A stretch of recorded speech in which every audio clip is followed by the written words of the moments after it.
No public comments? So the next one would be, is it Liz Loomis' presentation? Yes. Okay. Hi, Liz. Oh, you're muted. You're unmuted. Yeah, sorry, I was looking for the button. Good evening. How is everybody? Great. Great. Well, it's a pleasure to be here today to talk about how we could potentially provide strategic communication services for the fire district.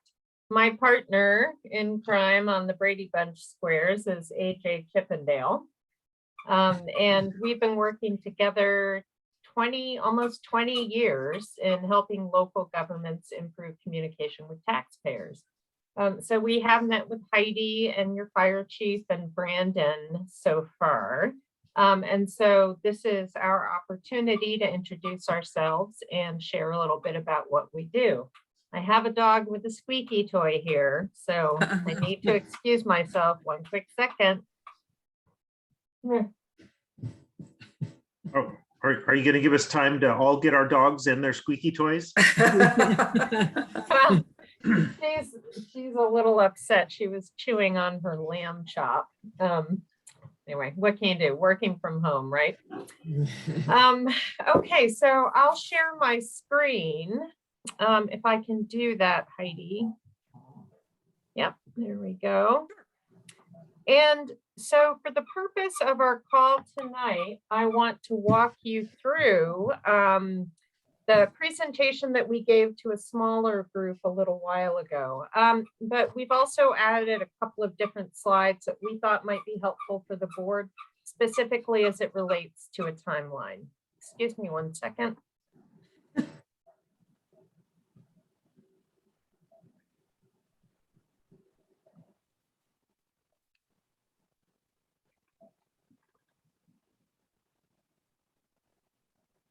She's wily, that one. So this is the offending sound, if you're curious. All right, so let me put this up. Hang on a second. Slideshow. Here we go.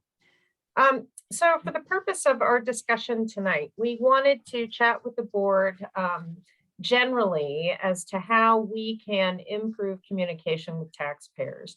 We understand that you have some funding issues potentially coming up, so we certainly want to be able to respond to that. But overall, we're setting the stage for any potential for future revenue requests that you may make.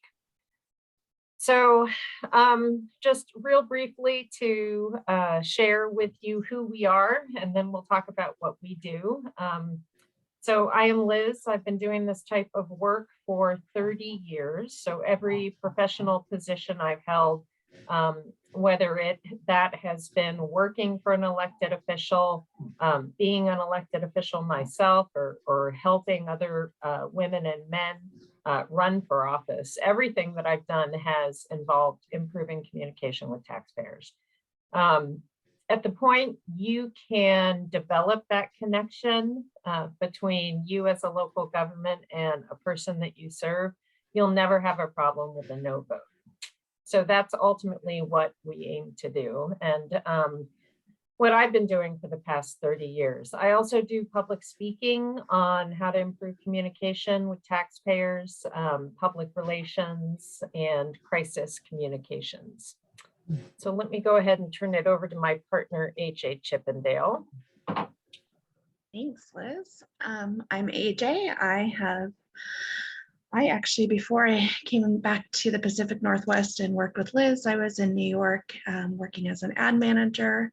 And I had interned with Liz about 5 years before that with when I was in university. So I started working for Liz on a very temporary basis in 2003, and here we are.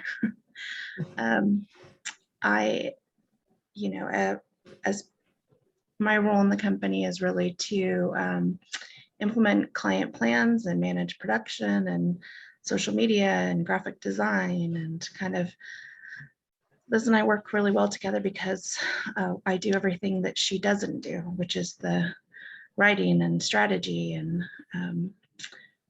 you'll hear from both of us.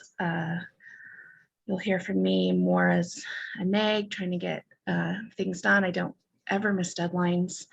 And what else can I tell you about myself? I'm very Well, active in my community.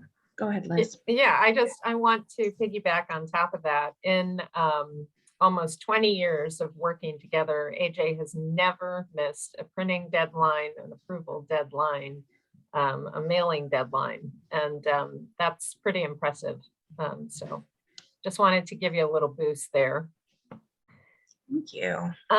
Yeah, so as AJ said, she is predominantly responsible for production and client interaction. I also will interact with clients on a regular basis, and I do about 85% of the writing and strategy, that kind of thing.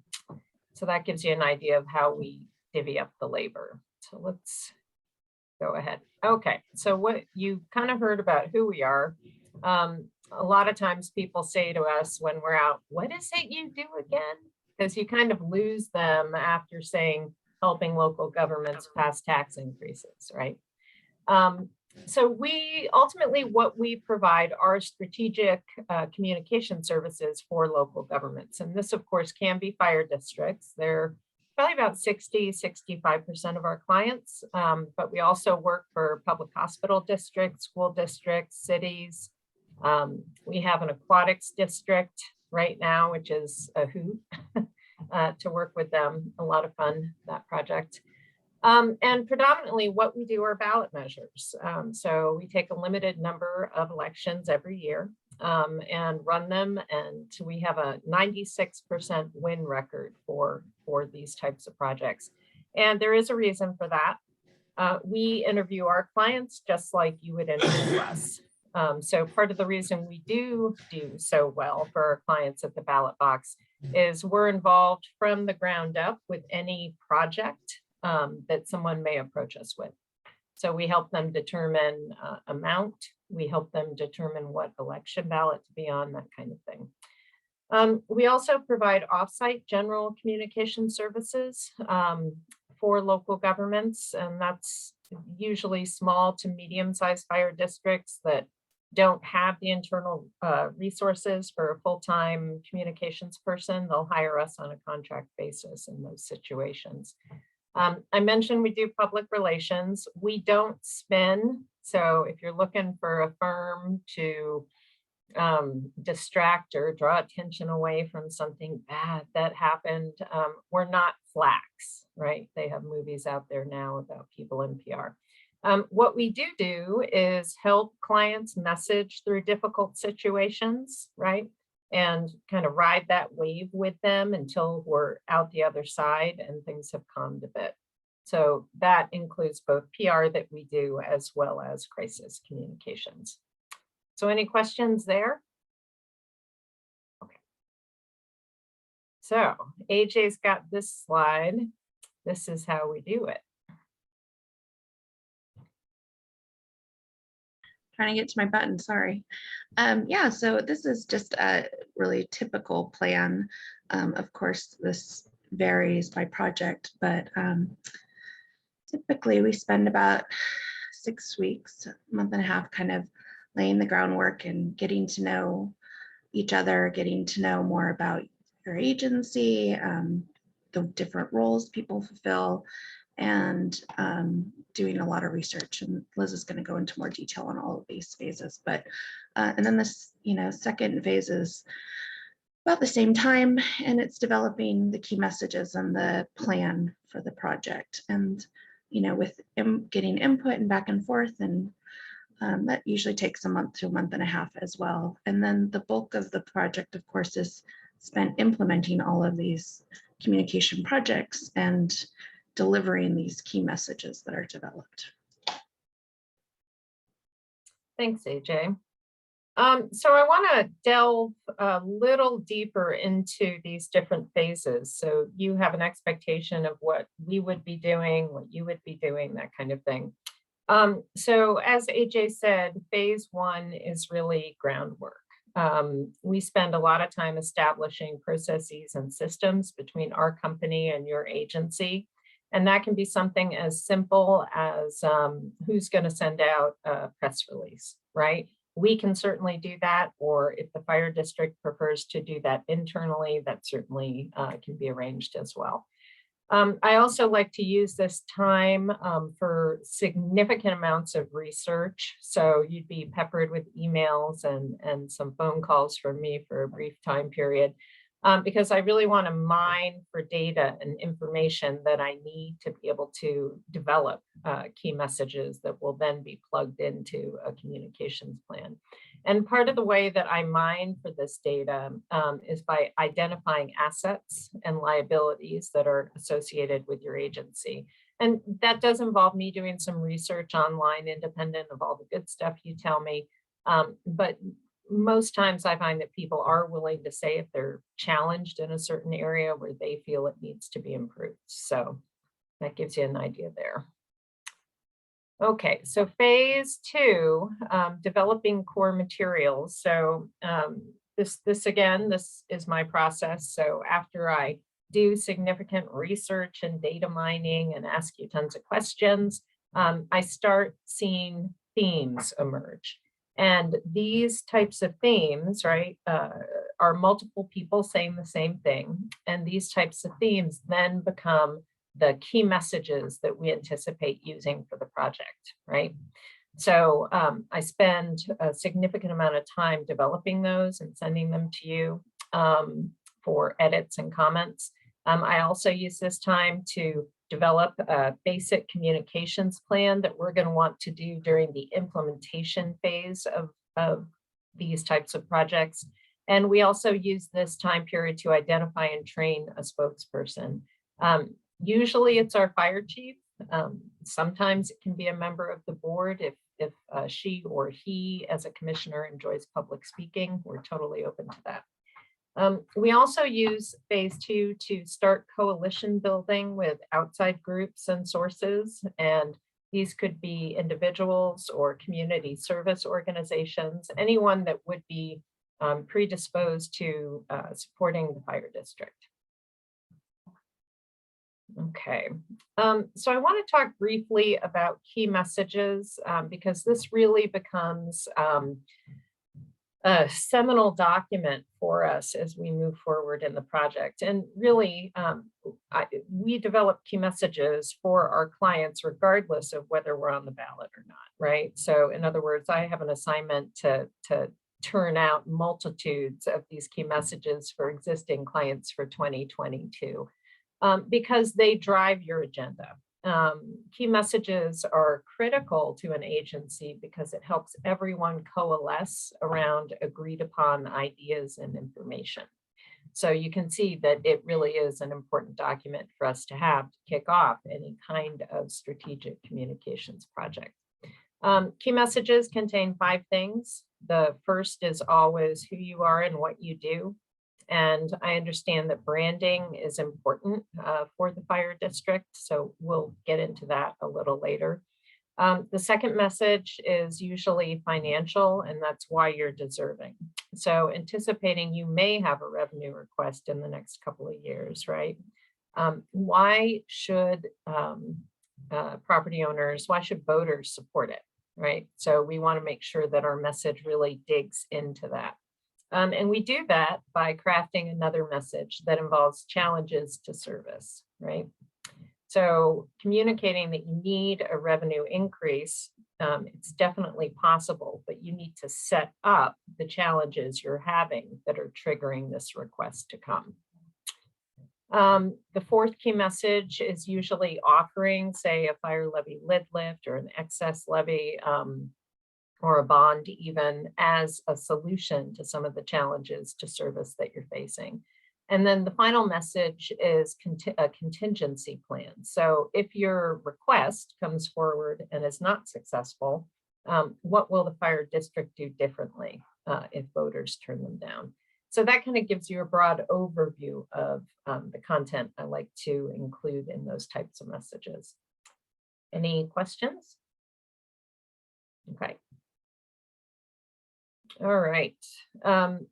So plan implementation, as AJ said, this is the part where we spend the most significant amount of time. And I think it may be a part that clients appreciate the most as well, right? Having an extra set or two of hands to help communicate strategic objectives to the public is always appreciated, right? Anytime we can take work off the desks of your existing employees, I'm sure it's met with big smiles. So we obviously continue coalition building. And as I mentioned before, this is where the rubber hits the road and we actually implement the communications plan that you've approved. The one, whoops, I did this last time too, didn't I? Excuse me.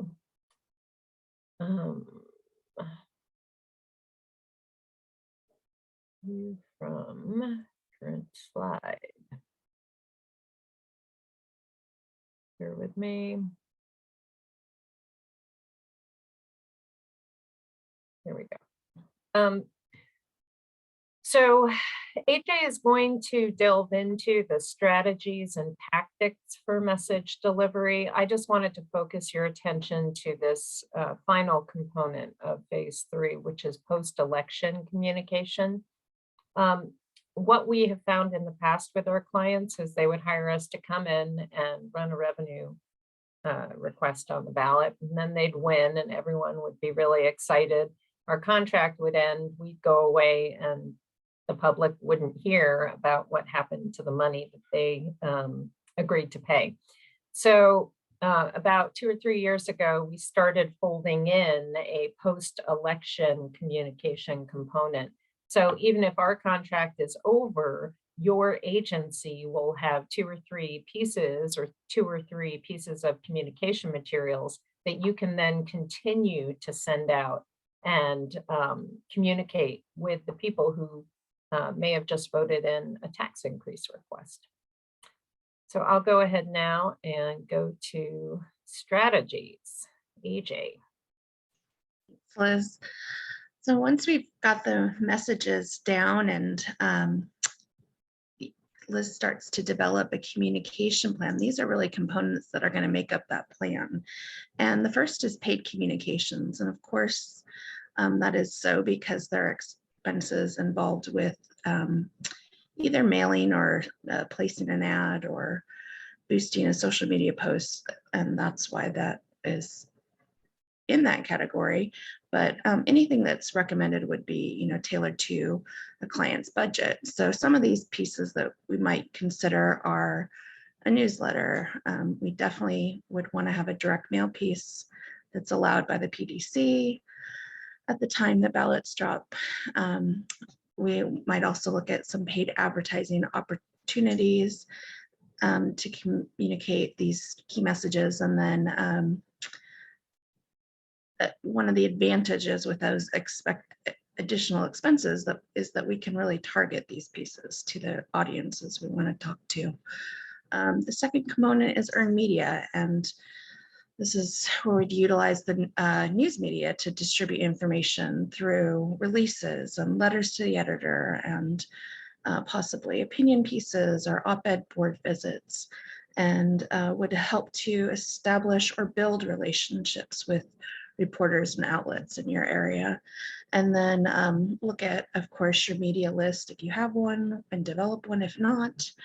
And also a component of this would be outreaching to a list of local leaders and organizations, groups in your community that would be able to help share our messaging as well.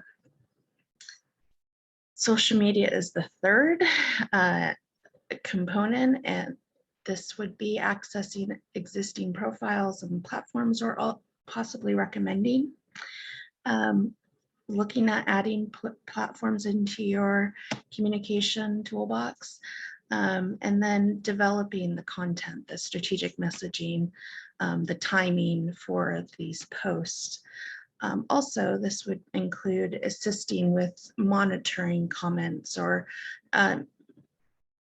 looking at whether they need to be responded to or how to respond to them if a response is needed. The fourth component is own media, and some of these pieces you might not think of automatically, like obviously your website is an important communication tool, but also we'd utilize any signs you might have, any message boards. It might be an newsletter list, for example. And then the last, and this is a really important component, is the public outreach, and how we engage with the public could shift as we're allowed to meet more in person, but this could include some virtual and in-person meetings.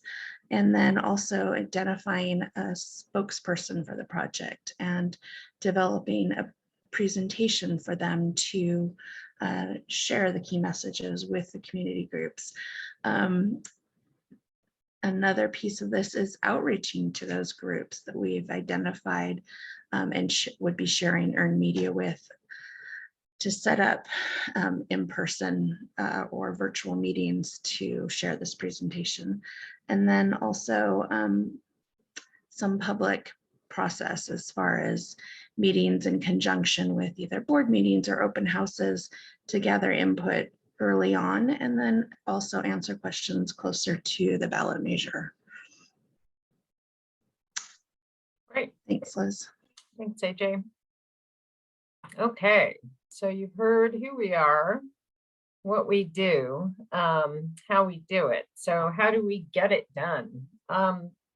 20 years we've been doing this, and I think probably one of the most effective, simple things we do is organize regular video calls with our clients every month.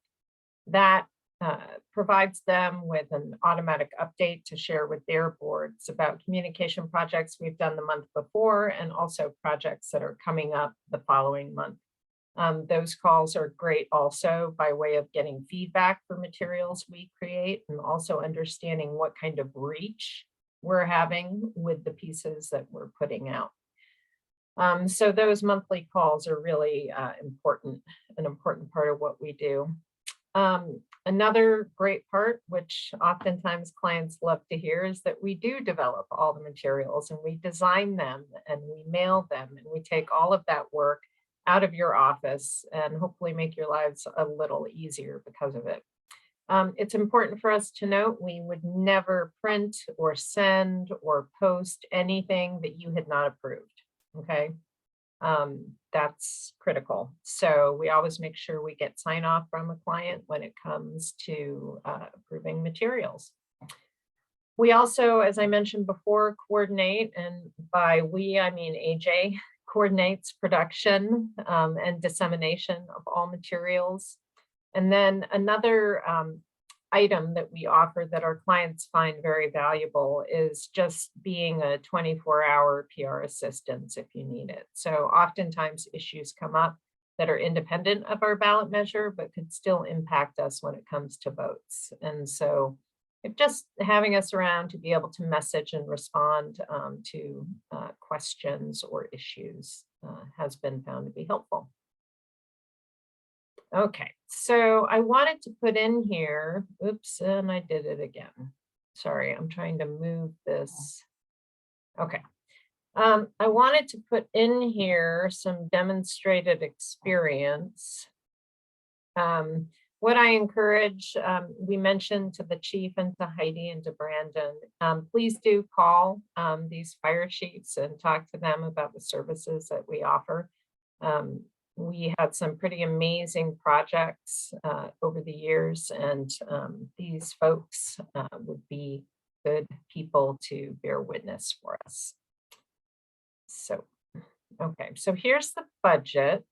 An average project cost for us is $65,000, and that assumes a 12-month contract. That's the going rate currently. It might be less for general communication services because oftentimes the years we're on the ballot, it involves a significantly more work. So in addition to that amount, you'll want to plan for expenses for things like voter files, printing, mail house, and handling charges. We can use local vendors if you like, if you have printers or mail houses that you want to patronize, then we certainly can coordinate that. Or you can use our printer and mail house and they would bill you directly for the service. We don't mark up for expenses and clients actually appreciate that as well. You are invoiced directly. We don't get in the middle of that. Okay.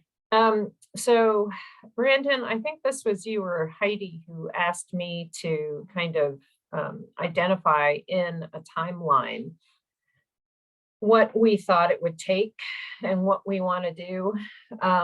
So what I'd recommend for the first 3 months of our contract, we're going to educate the public on who you are and what you do, because there is a lack of brand awareness. And I think from our first conversation, we said we may be a little concerned about that.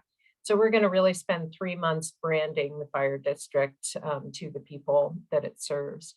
Then we do the next 3 months after people know who you are and what you do. Now we want to explain what challenges to service there are and talk about potential options for improvement. And then we'll do about 4 months introducing the ballot measure as a solution and explaining the benefits. And then leading up to the election, we hit hard just about what's on the ballot. So that kind of explains a timeline, if you will, of what we would do. Okay. So any questions at this point? Any thoughts? I just mentioned, this is Doug Kilpatrick. Dan Bevins and I attended the Washington State Fire Commissioners meeting this past, when was that, October, and the chief from Central Kitsap made a presentation about their whole bond issue and that. And so everything you said was reflected very well. You taught him really well, because everything you said was exactly what I heard him say. And this is exactly parallel to what I was thinking. Yeah, so just so you know, I helped him with his presentation. Yeah, John's a hoot. He was on the radio actually for the bond measure, and he was like, "Oh, you don't need no stinking consultant." And I was like, "What the?" You know, Throwing you So under the bus. I know. I texted him too. I was like, "Dude, right? I just heard your podcast. What do you mean you don't need a consultant? You hired us for 3 ballot measures now." You know? So anyway, thanks for that though, Doug. Any other questions? Thoughts? Recommendations for Lotto?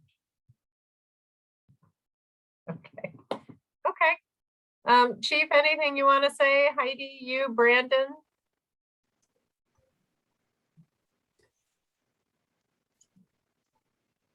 No? Oh, I'm just sorry, gonna I'm say, having I hard appreciate time the on presentation. my button, so. Good. Um, Okay. I just to let the board know, and I think I let you know, but essentially, this is a result of the work that we've been doing on our goals and objectives for 2022. And we did share them with Liz, and during our meeting, we explained this types of things that we're doing, what we're looking at, what our our working strategy is for staffing, and then obtaining appropriate level of revenue for, to support that and so forth. So I also listened to that presentation, and I've heard others as well, but this whole thing, I think, is a couple of things. One, I think it's going to help us, or would help us, in developing our capacity and capability to do and accomplish the work that we have in Goal 3 for our current goals and objectives. But also, I see it, frankly, as a couple of things. One is Liz helping us learn how to do these things, and instead of catching the fish for us, she's going to help show us how to fish better. And I would see something longer term than a ballot measure or a number of ballot measures, and creating a better communication platform for our citizens for all reasons. And I've talked in the past about community risk assessment and working with the community on those sorts of things, or input from our community as far as our services that we provide, and numbers of things like that. And I think that a real benefit would be in learning how to do all of those things, including explaining to people why we need money and asking for it. So I wanted to thank Liz and AJ for taking the time out tonight to provide that presentation. And again, I guess Heidi and Brandon and I kind of saw this as maybe a kickoff to discussing how we can accomplish goal number 3 next year. So anyway, my 2 cents worth. Great. Okay, well, thank you, Chief. So when, Chief, when do you think we would start the process if we, if we choose to go this route? When do we need to start the process? Because I know if we're going to do the levy, we need to have specific dates. So when would the start time for working with Liz be?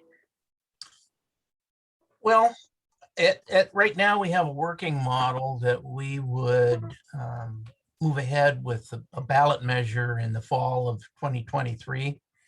So I'm thinking that what we would do if we go this way would be to work on 22 to begin building our capabilities and begin doing more outreach than what we're currently doing, and hopefully really integrating all of the communications programs we have and expanding what we don't have. So I would say starting soon and then building us up to have the capacity to move ahead in 23 Okay, for ballot measure.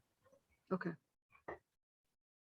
Yeah, Thank and one of the things too, Chief, I wanted to say to your board, it's so seldom for AJ and me to get a call from a fire district 2 years ahead of time, right? Mhm. Like, I mean, we get calls, honestly, sometimes 6 weeks, right? And we're like, no, we can't help you. So we were so excited when we heard from the chief. And, and I'm thinking, okay, can we take them in 2022? What do we have? What do we have? And he's like, no, we're not looking for a revenue request until 2023. We're just in the process of getting organized. And I was like, holy cow, that's amazing. So yay.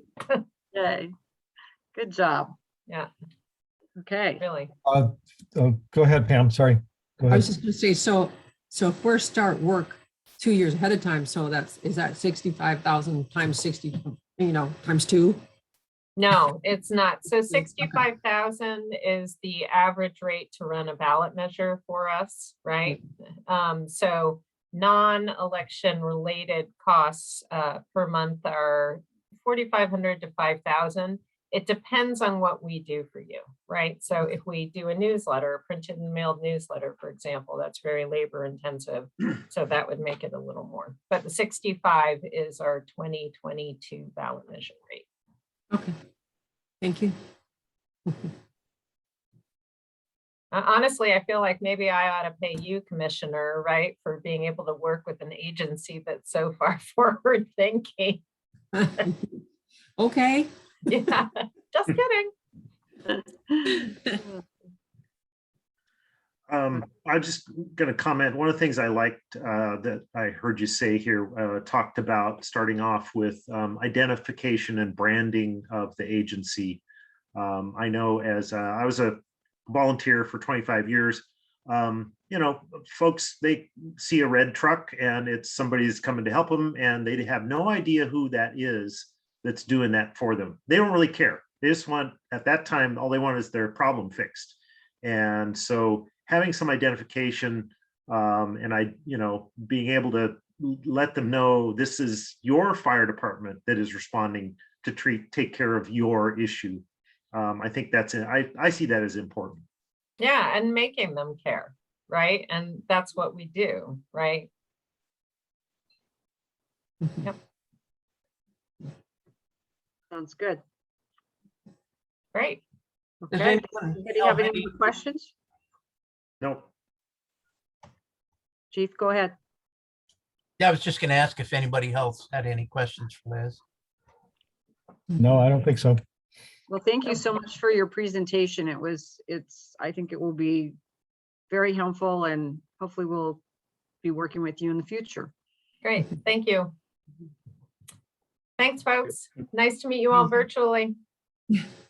Happy holidays. Yeah, Yeah. happy holidays. Merry Bye-bye. Christmas. Hey. All right. Okay, so I guess we move forward with the chief's report then. Sure. I'm hoping everybody had an opportunity to read the monthly report that was sent out. Would be glad to answer any questions about it. I had a question. I could be way off base on this, but when I'm reading this, on the first page where it says the executive team will develop and communicate subjective messages, focusing on who we are and all that, blah, blah, blah. It just says complete and ongoing. I thought at one of the meetings we asked for just like a little brief synopsis of what we completed. Like, instead of just saying complete, What is that on? the first, number one on the first page. Oh, the goals and objectives? Yeah, where you have underneath that, where you have the bullet that says complete and ongoing. Which I thought, goal are you talking about? it's goal 4 status report. Do I have these backwards instead of forwards? I'm looking at the back, but the question would be the same on any of them, is when you write complete underneath your goal, Right. can you just put a little brief of what you did so that it's there in print, or am I asking too much? I thought we talked about that one. Somebody brought it up. Well, what we've done, what I've done in this format was during the process that we did things, I did have all that in previous reports. And so when we reach the end, we reach the end. So just for sake of brevity, I've not included all the previous commentaries, but I could look at how we could have a little bit of narrative, but it's a continuation of the process, and each month, whatever we did that month, we've included in the report. So I can look at how we might be able to have a little more explanation, but it won't change after that, presumably. I mean, if it's Yeah. complete and done, then it's done. Right. Mhm. But if it's complete and it becomes a program or something, we probably would continue to report in some fashion, but I'm just thinking of it as, if I'm somebody reading this, not somebody who's participated in all this, but can this be read by the public? yeah, it's read every month. Okay. Yeah. So if I'm new and I came in November and saw that you completed it, I might wonder what it was you did. What was that? I guess the assumption would be what we did was what the objective says. Okay. No, I understand. I think I understand what you're saying. Let me, It would be a long document. I understand that, but that's why I was saying just something brief. But, some of them might refer to some other document or something, maybe just to say. well, I'll add that, I'll consider that comment and see what we can do. Okay. Just to make a suggestion, you might consider having a separate document that you don't necessarily publish all the time, but for one document for each goal that just records, here's over the course of the year what we accomplished. And maybe at the end of the year, you could include all of that as a reference, something like that. Because then you can keep it ongoing, that same document ongoing. So each month you're just updating it and adding to it. And then at the end, if somebody wants to read everything that's on there, they can reference to it. I think that's a good idea, Mel. That would be useful for us in evaluating the performance of the district as a whole and the chief as well. Yeah, To have that summary for each goal. Very good. I like that. yeah. Considering we have, the chief's evaluation to do at the end of the year or for the start of the year. So that would definitely help. That way it'd make the evaluation go a lot quicker. A lot easier. You Because don't have to go everything's back there. there every month. Yeah. Okay. I don't have any questions on the monthly report. It looks really good and yeah. So does anybody else have any?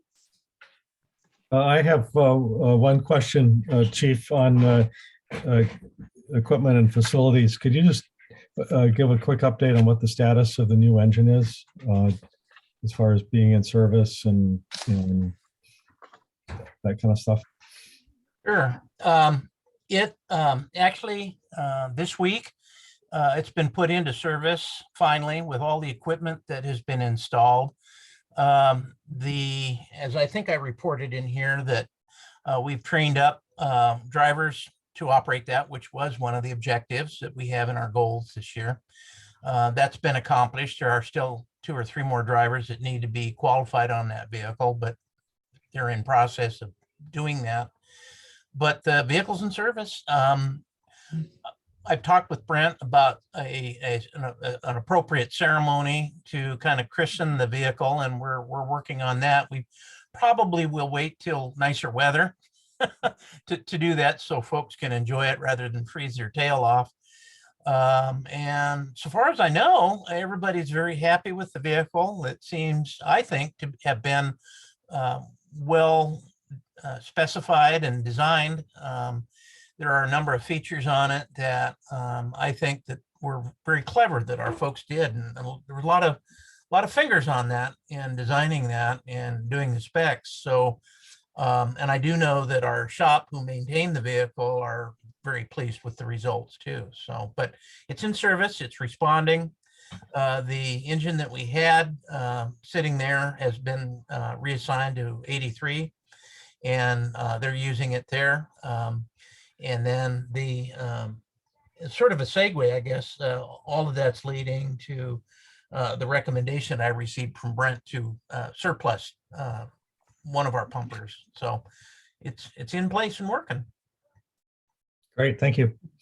And since you brought up the surplus, we got your email on that. And so when you're surplusing, you made something about plans to are you going to try and sell those things off by yourself and not actually send them off to a surplus company? We're going to try it. Brent was thinking that maybe if we had a package deal, sort of like Ginsu knives, you buy an engine, you get a free aid car. So we've got an aid car that's been surplused, and we just haven't had the ability to offload it yet. And the request would be to the board to approve surplusing the old engine that used to be at North Olympia and a SUV vehicle that we have, and bundle those 3 together and market them and sell them. And he feels that there's appears to be a market out there. So we'll find out. Yeah, is that possibly like a smaller department that doesn't have the funds to buy brand new? Well, some not so small departments too. Yeah. Right now, as you're aware of, there are supply chain problems in getting anything. So Yeah. the cost of even used vehicles has gone up. So frankly, I think it's probably an optimum time to sell them. And we don't need any of those 3 vehicles any longer. I just as soon reduce the size of the fleet. And so anyway, but that's the next subject. So are there any other questions on the report?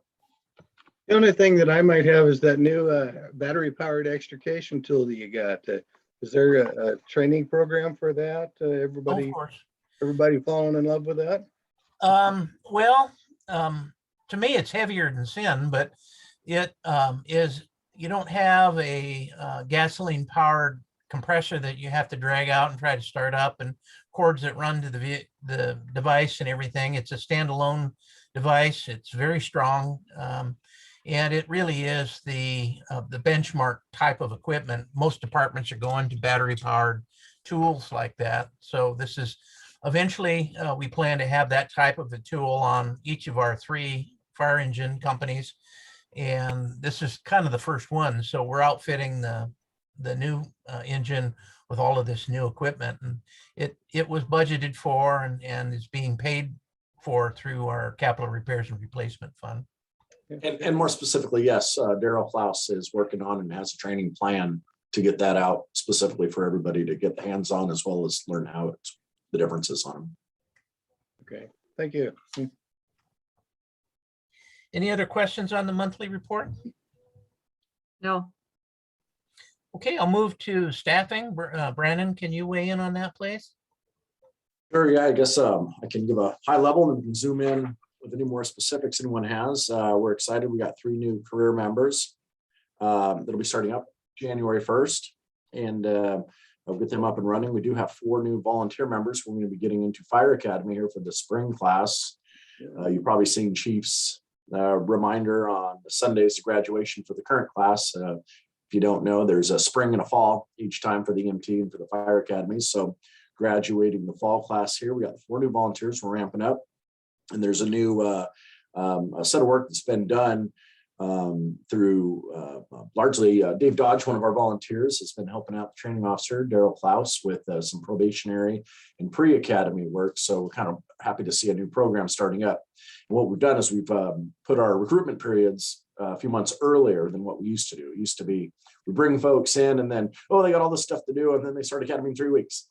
So we've learned how to improve a lot of that. Now they have a few months. So what's happening is they have more mentorship time and pre-academy work. So this is one of the first groups that'll actually be going through with that new process. And those 4 new folks are already up and working before they'll even get to Fire Academy in February. As for current volunteers, we do still continue to drop down. We're down at 26 volunteers that are on shift now. That does include, some folks that are on LOA. We hope that a few members do still return back from LOA, and we increase that. It also dropped because we had a couple people that have been, or we had member selected. So we lose a volunteer when we hire a volunteer. So at the same time, we're happy to get them on a career capacity, but we have had a decrease in on that. I see a hand up. Yes, sir. So you probably mentioned that we have 3 new firefighters that we've hired, and we have 4 new volunteers, but do those people have names or just numbers? Yes. We have Kristen Peterson, Bryce Gibbler. Kristen Peterson was a volunteer elsewhere and is our new outside member. Bryce Gibbler was a volunteer with us for a couple years, and then took a career position in Mason County, and then we stole him back. So he's coming back to us with them. And Eric Gettle is one of our current volunteers. So we hired our current volunteer, therefore we lost 1 volunteer, but we gained a career member with Eric Gettle. Thank you. Yes. So yeah, if there's any more details, I'm happy to get specific if anybody wants any more. sounds good. Okay, got it. The next thing I'd like to do is as you mentioned, Glo, I had sent out a email asking for board approval to surplus a couple of our vehicles. And I would be my recommendation would ask that the board consider that and approve it. I don't see any reason why not. I'd like to, does anybody want to discuss it? I think we need a motion first, and I'll make a motion that we adopt the recommendation to surplus 3 vehicles as discussed earlier in the evening. Do I have a second? I'll second it. Okay, do we have some discussion? I'd like to bring up a concern. I have absolutely no concern about surplusing the vehicles. That makes sense. We're not going to use them. And I would guess that the idea that now is a good time to sell them is right. I am confused about the notion of offering a package deal. It seems to me the market for an aid car or an SUV or pickup truck or whatever it is going to be bigger, not attached to a fire engine, than it would be combined. And so I'm very concerned about that concept, and I would hope that we would pursue looking at selling them separately as an option, at least, to make sure that we are maximizing the value for the district. Yeah, Right. I did talk with Brent about that, and if, of course, if we're not able to sell all three, or we figure that we're not getting our money's worth from the sale, obviously we can sell them separately. I mean, there's no requirement how we sell them or to what measure we do. So I think Well, we Brent, do have a requirement in policy to get the maximum value that we can. And Right, we right. want you guys to follow through on it on that basis. exactly, and he understands that, and that's part of his strategy. So So is he Just gonna do a package breakdown deal for, just doesn't make sense to me. So sorry. Sorry, So- Chloe. that's okay. Is he gonna do a breakdown then for each vehicle individually and then a group price so that if somebody asked, he already has the information already in front of him of what it would be if they wanted just one of the items? yes, he's obtained a what he believes to be a market value for the three vehicles. Actually, the SUV is probably and the ambulance itself aren't worth a heck of a lot because they're pretty worn out. The engine is marginal. I think there might be some value in it, but I will work with Brent again. If it's a better deal to sell them separately, fine. He was just thinking that there might be a better market in selling them in a package like that, but we'll obviously we'll work to get the best value we can. Okay, sounds good.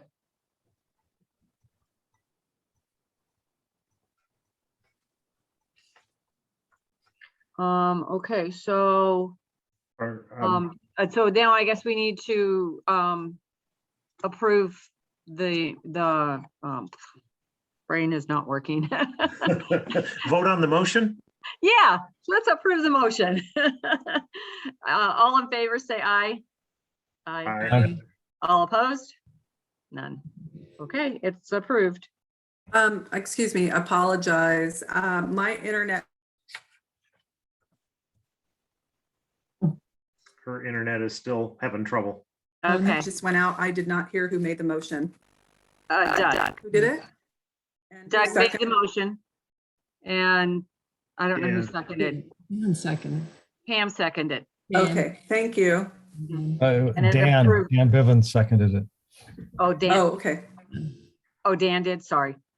All right, And it thank was you. approved by all of us. Awesome. Thank you. Okay.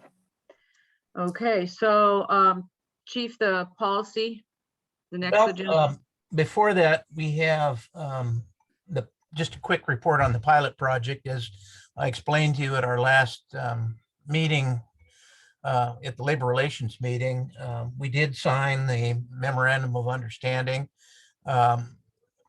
Brandon and his team are working on bringing the 3 new employees on board, as well as developing a communication plan for all of our membership, understanding so that each of our career staff and our volunteer staff understand what these changes will make, if any, to some folks.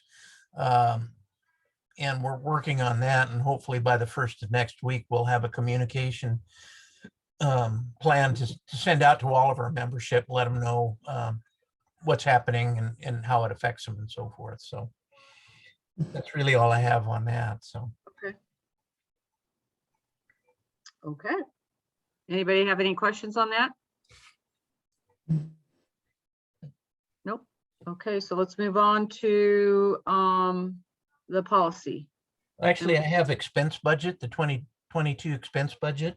Oh, I missed that. Sorry, I didn't No. see that.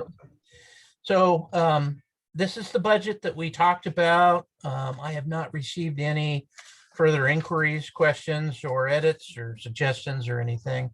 I guess tonight I'd like to ask for board approval of this budget for the Fund 6680, the operating budget, and Fund 6681, our capital repairs and replacement budget for 2022. Can I have a motion for approval? I'll move to adopt the proposed budgets for operations and for IR&R. Can I get a second? I'll second And any discussion? No, I think you did a good job of laying it out, Chief. it. Okay. All in favor? Aye. Aye. Any opposed? None. Approved. Excellent, thank you. All right.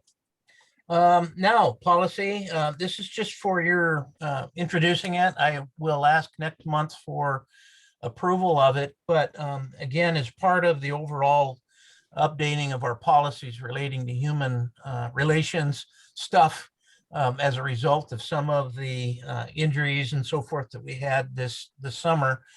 This is kind of the last piece.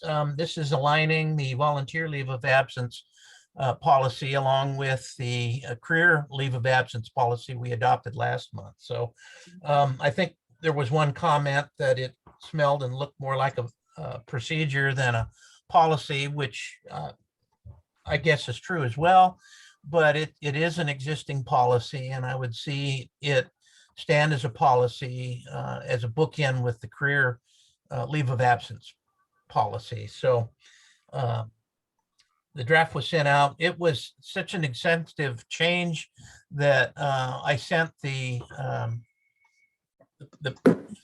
draft out without the code revisor format.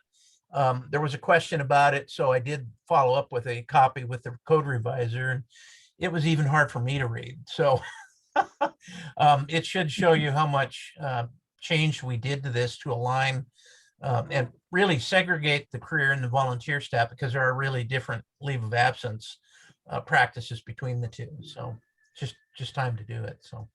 Okay. So I will in next month, January, ask for board approval. We will include any audits, edits, changes, or any, and certainly be glad to answer any questions between now and then. Okay. Does anybody have any questions for Chief on this now? No. Okay.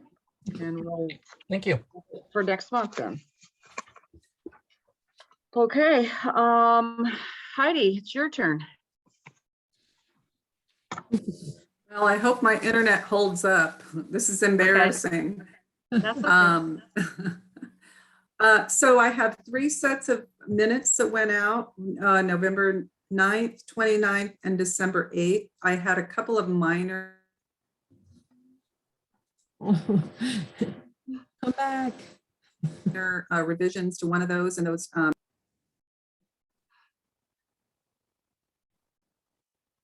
You're bleeping in and out on us. I'm sorry. That's okay.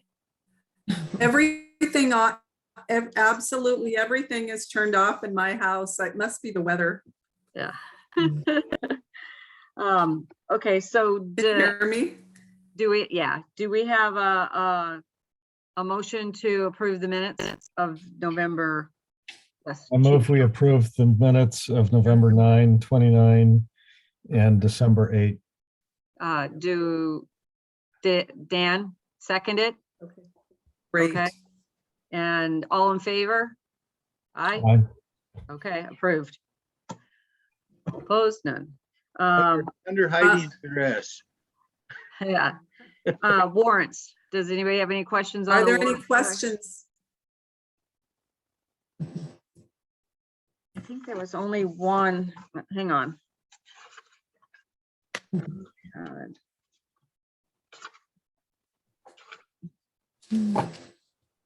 The only one I had was the financial audit and local common system. It's number 1234. So do they charge you a fee to do the audit? So we are, yes. In fact, the proposal or the estimate is $13,000. They're going to charge us for this audit. And they Wow, charge that's the hourly. state? Yeah. The state charging us to do an Yes. audit. Yes. Wow. Huh, never heard of that before. Okay.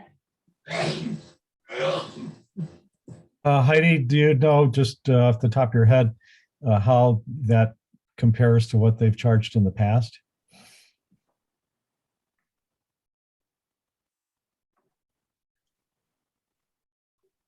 Did you hear him, Heidi? I did not. I apologize. I'm so Okay. sorry. All right. Yeah, I was just asking for the state auditor charge. How does this 13,000 compare to what they have charged in the past? That's a great question. And I don't know. I would have to go back and look, but I do know that we're technically being audited on 2 different topics. So it's considered 2 different audits. So it's likely that it's more expensive than what we paid in Yeah. the past, but I will research that as a follow-up item. All right. Just curious. Sure. And then I have another question on the credit card report. You've got Lowe's for station cleaning supplies, and then for 135.04, then you have it again for 236.24 for cleaning supplies for station. So is that for both stations then? And I then believe down- it is, yeah. And then down, They're yeah, let me see. separating the costs by the 2 different stations. Yeah, and then we have another one on November 9th. So they're all on November 9th at Home Depot for cleaning supplies and light bulbs. Who made So those that just- purchases? This one was for cleaning supplies and light bulbs. It was for $191.45. Does it say who made those purchases? I believe that was That- Osborne. No, it's just the credit card. It's under the credit card. Oh, okay, hold Oh, on. here. Osborne. That one was Osborne and the other one was Mahoney. Okay, So we just need to make sure that they're not buying double supplies. I'll double check on that for you. I don't know off the top of my head, but I'll make a Okay. note and I'll check Okay. on that. No problem. That was Osborne and Mahoney. Yeah, I'll follow Yeah. up with that. Okay, one bought from Lowe's and one bought from Home Depot. Sure, I'll check. That's the only questions I have on the warrants. Okay, any other questions?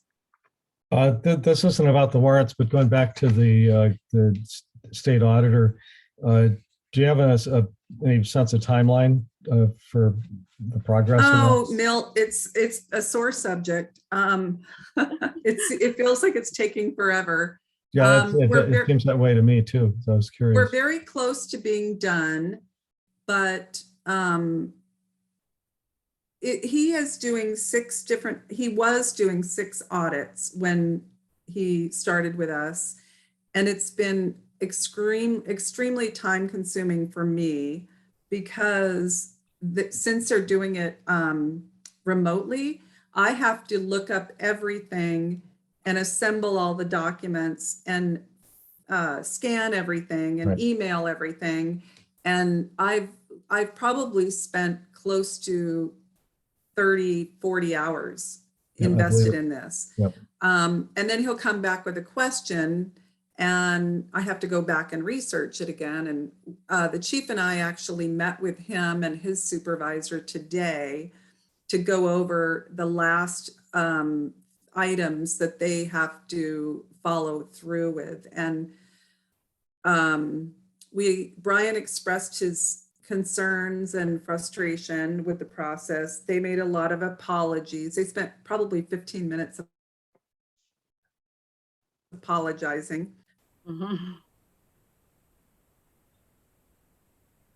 You cut out again, Heidi.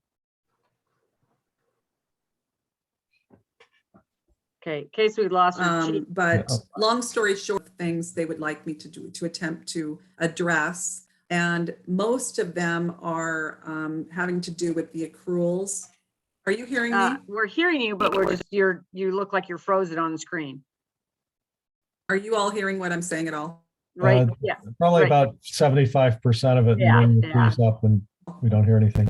yeah, but that's okay. Brian sent out an email today and I appreciate his very strong message to the auditors. And I think that was definitely warranted. That you are putting in a lot of extra time and it's taken away from your duties that you need to do for the department. So I think Brian did a good job on stressing that with the auditors. Well, they are saying that it's close to being done. So I'm hoping in the next week or so, it'll be done. All right. And then we'll schedule the exit conference with the board. Okay. Thank you, and thanks for working Sure. with them. I know it isn't easy. Okay, so I guess do we need to make a motion to approve the warrants? I'll move to approve. Okay, can we get a second? Any more discussions? All in favor? Say aye. Raise Aye. hand. All approved. Great, thank you. Okay, so dates for meetings, we all got the calendars. And I will make those changes for January and February. Okay, I'm sorry, what are the changes for January and February? Well, on that one that I handed out, they're highlighted with Mondays and they should be Tuesdays. Oh, okay, The second Tuesday of every month. And I don't know why it did that, but I'll fix it. yeah, so January 11th instead of the 10th and February 8th instead of the 14th. Correct. Yeah, the rest of the dates are all correct. Okay, I have just a heads up that there's a high probability that I'm going to end up with another board commitment that's going to probably end up on a Tuesday night and likely the second Tuesday of each month. oh no, And I don't think that's going to happen for a few months. But certainly by the fall, there's a high probability that that'll happen. And so either they will have to find a different week or you guys will, or I'm going to have to pick and choose between one or the other. So okay, well, that'll be not till fall, so we'll, next year, right? Next fall? right, just Okay, so well, then you just have a time to work on them, okay? heads up that that may be coming. Okay. Okay, let's see, got that. So if there's no more from Heidi, so announcements, Heidi. I just wanted to have you guys put on your radar that February 12th, we are planning our awards banquet, and we're planning to host it again at the Hotel RL, previously known as the Red Lion. We've made all the arrangements and, you know, unless some big thing happens, that's our plan, is to do that. And then a reminder, it just came out today that the graduation It's on December 19th. I'll help is going her to out. be held on December 9th December 19th. at Is 2 it o'clock. going to be in person or Zoom? It will be in person at the Minert Center at South Puget Sound Community College campus in Tumwater. Okay. Okay. Any commissioners' comments?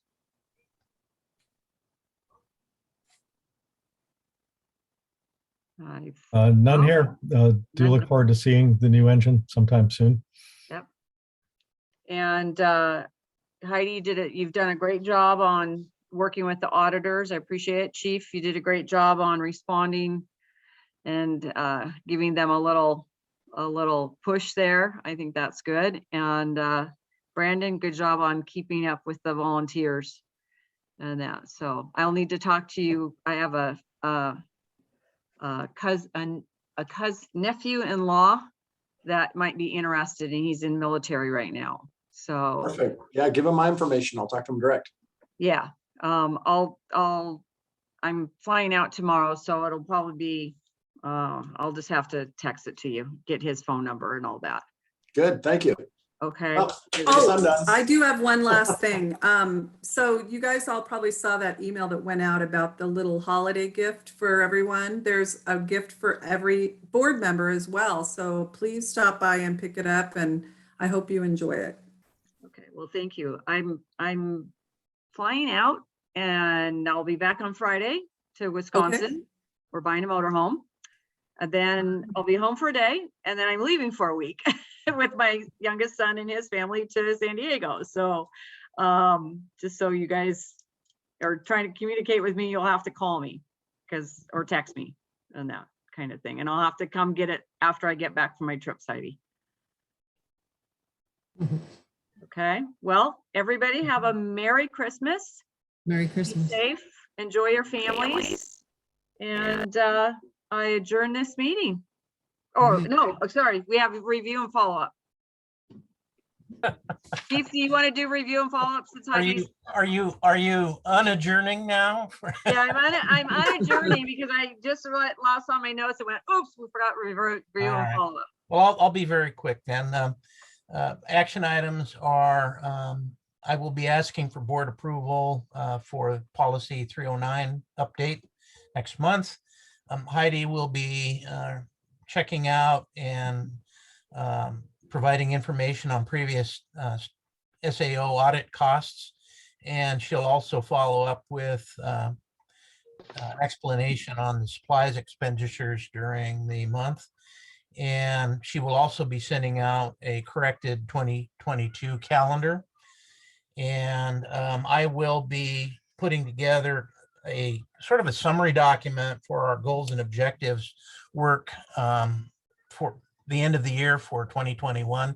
And if that works, we can do that as an annual thing as well. So, Yeah. and we should have all of that on or before our next board meeting.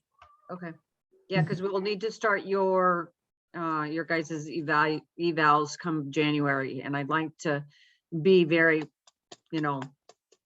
timely on all of that and try and get that all taken care of in January and not drag it out till March, April and all that. So, That'd be nice. okay. Well, then I adjourn. Merry Again. Christmas. Merry Christmas. Merry Happy Christmas. holidays. Bye-bye. Stay healthy.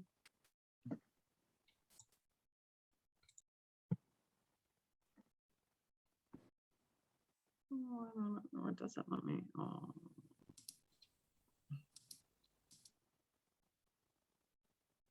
Oh, leave, here we go.